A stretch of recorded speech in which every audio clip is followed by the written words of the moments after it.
All right, we're back on this aftermarket condenser. So remember in the previous video, maybe I'll release this video and the other video together.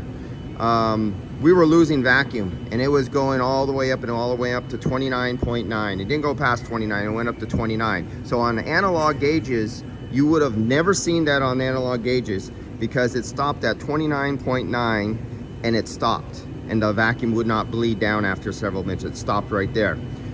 So what I did was I drew vacuum and I got some NYLONG. I put it on my finger, and if you could see, let's zero in. Do you see that right there? I smeared it all around as it was under vacuum. So while it was having a vacuum leak, I was smearing the NYLONG all around the seals, and you can see it right there sitting on there.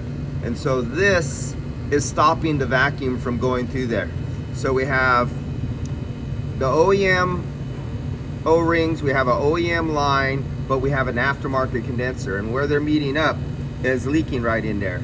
And the way I proved that was just by adding NYLONG to the outer edge. Now it can't leak right now under vacuum with this on it.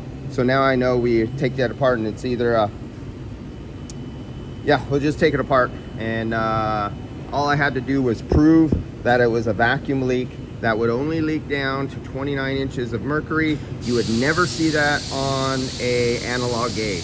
Analog gauges are useless in that scenario.